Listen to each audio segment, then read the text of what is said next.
मान्यवर जाकिर नाइक जी को नमस्कार। मैं लालचंद आर्य, नयाबास आर्य समाज मंदिर से। सबसे पहले मान्यवर रोशनलाल जी से एक सवाल करना चाहता हूं।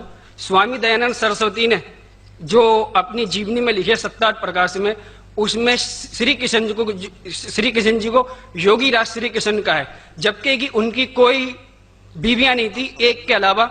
उनका नाम था रुक्मणी और उनसे ही बच्चा पैदा हुआ था पदुम। इन्होंने एक इल्जाम लगाया आर्य जाति पे कि श्री कृष्ण जी की 11,000 पत्नियां थी। कृपया आप समाधान करें और इसका जवाब आप पूर्ण लें इनसे कि इन्होंने जो इल्जाम लगाया है क्या वो सही है या गलत है। जवाब के लिए इंशाल्लाह मैं हाजिर हूं। इधर सवाल मुझसे पूछा जाएगा इंशाल्लाह। शंकराचार्य अगर चाहते मैं जवाब के बाद इजाफा करना चाहते मैं उन्हें दे दूंगा इंशाल्लाह। मैं भी तालिब इल्म हूं अल्हम्दुलिल्लाह, सिर्फ कुरान का नहीं, वेद का भी, महाभारत, रामायण इंशाल्लाह। पहले आपका सवाल दूंगा इंशाल्लाह, बाकी जो शंकराचार्य ने कहा उसका भी जवाब दूंगा। भाई साहब ने कहा कि जो मैंने इल्जाम लगाया कि कृष्ण के 16,000 से ज्यादा बीवी थी, वो इल्जाम ने वो आपके महाभारत में लिखा हुआ है। और कृष्ण की एक बीवी ने 8 बीवियां थे, 8 बीवियां थे, उसमें से रुक्मणी थी, 8 बीवियां थी। उसके बाद 16,100 जब जंग के हालत के अंदर उनने 16,100 से शादी की। ये लिखा है महाभारत के अंदर अनुशासन पर्व में। मैं आपको हवाला दे रहा हूं। किसी भी धर्म में, किसी भी मजहब में जब आप तकरीर करते हैं, जवाब देते, उसका हवाला होना चाहिए किताब से। मैं कहता हूं या कोई स्वामी कहते या शंकराचार्य कहते, उसकी वैल्यू 0 है। मैं कुछ कहता हूं इस्लाम में, उसकी वैल्यू 0 है। मैं हवाला दूंगा कुरान और सही हदीस का। तो मेरे तकरीर में जितनी भी मैंने बात इस्लाम के मुतालिक की, उसका हवाला दी चैप्टर नंबर सूरह माइदा चैप्टर नंबर 5 वर्स नंबर 1, या सही बुखारी वॉल्यूम नंबर 4 हदीस 46। तो ये जो हवाला मैं दे रहा हूं, ये महाभारत में लिखा हुआ है अनुशासन पर्व में कि श्री कृष्ण ने 16,100 एक साथ में, 8 पहले थे, तो वो 8 को जुड़ के कुल मिला के होते हैं 16,108। तो 16,107 में उन्होंने की, वो जंग के हालत में जब कई लोग मारे गए, तो उस हालात में। तो ये इल्जाम नहीं, हकीकत है। अगर आप समझते ये गलत है तो आपको महाभारत में नहीं मानना चाहिए। और जो लोग ने अभी तकरीर किया, मेरी तकरीर के बाद माशाअल्लाह जब शंकराचार्य ने कहा और शुरू किया, उन्होंने पूरी तकरीर में एक अरबी की आयत की तिलावत की, आयत या अरबी बोलें कलमे की तिलावत की, और एक संस्कृत की तिलावत की।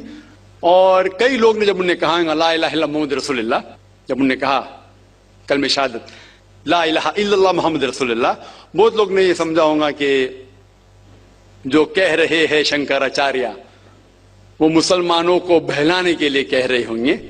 उनकी क्या नियत थी अल्लाह वाला, मैं नहीं जानता, मैं उनकी नियत के ऊपर शक नहीं कर सकता हूं। लेकिन क्योंकि मैं तालिब इल्म हूं इस्लाम और दिगर मज़ाहिब का, मेरे दिमाग में फौरन जो वो कह रहे थे कि ये एक कलमा वेद का निचोड़ है, पुराना का निचोड़ है, जो वो कह रहे थे, फौरन मेरे दिमाग में वो श्लोका याद आने लगे।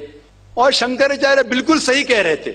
उनकी नीयत क्या थी अल्लाह आलम, लेकिन वो बिल्कुल सही कह रहे थे कि अगर आप हिंदू मजहब की किताब पढ़ेंगे, उन्हें सही कहा कि हिंदू मजहब, ये नाम जो हिंदू है ये ब्रिटिशर्स ने दिया है, अंग्रेज लोग ने दिया।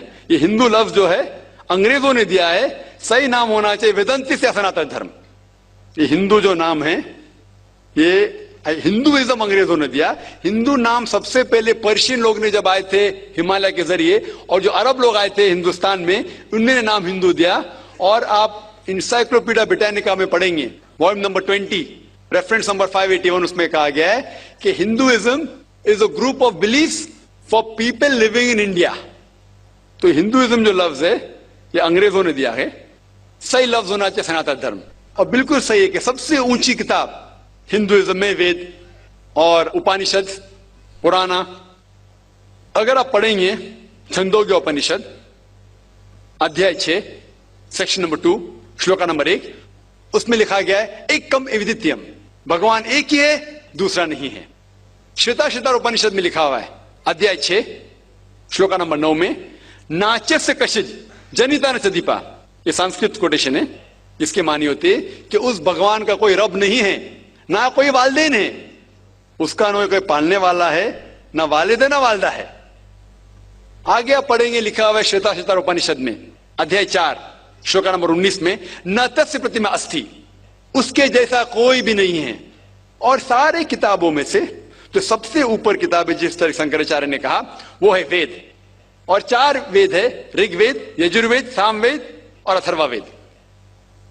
यजुर्वेद में लिखा हुआ है, अध्याय 32, चैप्टर नंबर 32, श्लोका नंबर 3, वर्ष नंबर 3 में लिखा है, न तस्य प्रतिमा अस्ति, उसका ना कोई अक्ष है, ना कोई बुत है, ना कोई तस्वीर है। उस भगवान का ना अक्ष है, ना तस्वीर है। और आगे लिखा हुआ है यजुर्वेद में अध्याय 40, श्लोका नंबर 9 में, अंधात्म प्रविशन्ति या असम्मुति उपास्ते। अंधात्म मतलब अंधकार, प्रविशन्ति मतलब अंदर जाना। वो लोग अंधकार में जा रहे हैं जो लोग असंभूति की पूजा करते हैं। असंभूति मतलब कुदरती चीजें, हवा, आग, पानी। जो लोग कुदरती चीजें की पूजा करते हैं वो अंधकार में जा रहे हैं। और आगे श्लोका कहता है कि वो लोग और गहरे अंधकार में जा रहे हैं जो लोग संभूति की पूजा करते हैं। संभूति मतलब बनाई हुई चीजें, मतलब टेबल, चेयर, गाड़ी, बुत। ये जो बनाई हुई चीजें हैं उसकी अगर पूजा कर रहे हैं तो और अंधकार में जा रहे हैं। और आप पढ़ेंगे ऋग्वेद, चारों वेदों से सबसे ऊंचा वेद है ऋग्वेद। ऋग्वेद में लिखा हुआ है, जिल्द नंबर 1, बुक नंबर 1, किताब number 1, him number 164, shloka number 46, एकम सत विप्र बहुधा वदान्ते, जिसके मानी है सच एक है, सच्चाई एक है, भगवान एक है। और संत लोग भगवान को मुख्तलिफ नामों से पुकारते हैं, लेकिन भगवान एक है। और जो उनने संस्कृत में श्लोक पढ़ी वो आदि श्लोक थी, पूरी श्लोक में पढ़ूंगा इंशाअल्लाह। वो श्लोक जो उन्होंने पढ़ी वो ब्रह्म सूत्र है, हिंदुइज्म के ब्रह्म सूत्र है।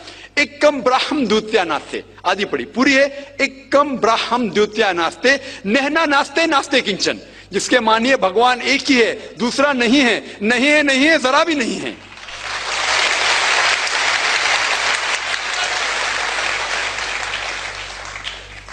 ये पूरा ब्रह्म सूत्र है। वक्त की किल्लत की वजह से उन्हें आधा पढ़ा और मुझे ऐसा लग रहा था जैसे कि उनने मेरी एक तकरीर सुनी जिसका मौजू है similarities between Hinduism and Islam.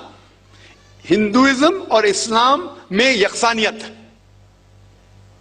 ये हो गया पहले पाठ कलमा का, ला इलाहा इल्लल्लाह, ना कोई माबूद है अल्लाह के सिवा।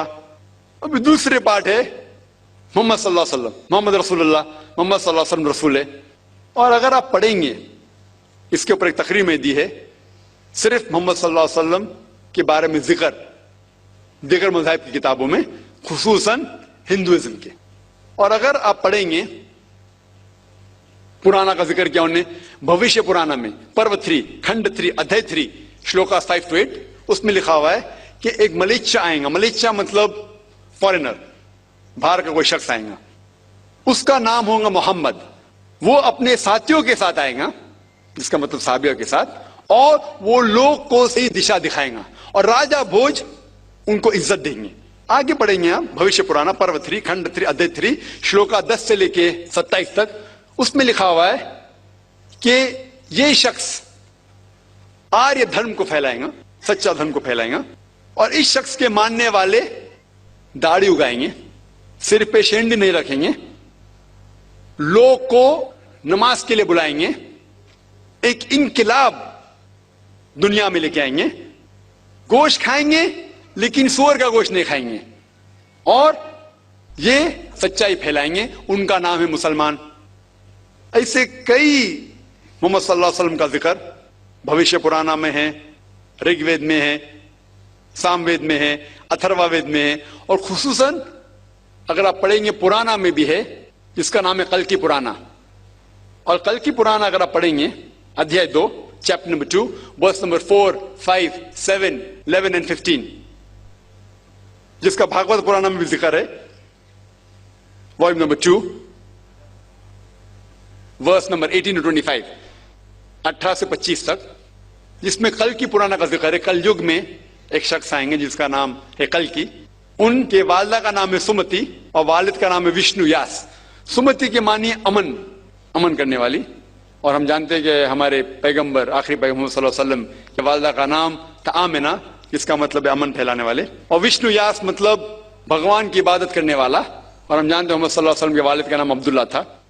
इस तरीके से मोहम्मद सल्लल्लाहु अलैहि वसल्लम के आने का जिक्र कल की पुराना में है और भागवत पुराना में भी है। तो इस बुनियाद पर ये पूरी तकरीर कर सकता हूं मैं 2 घंटे के लिए, 4 घंटे के लिए, सिर्फ मोहम्मद सल्लल्लाहु अलैहि वसल्लम का जिक्र हिंदू मजाहिब की किताबों में। अभी वक्त नहीं है, लेकिन ये दोनों जोड़ के जो शंकराचार्य ने बिल्कुल सही कहा, ला इलाहा इल्लल्लाह मोहम्मद रसूलुल्लाह के निचोड़े का ना कोई माबूद है अल्लाह के सिवा, और मोहम्मद सल्लल्लाहु अलैहि वसल्लम के पैगंबर है।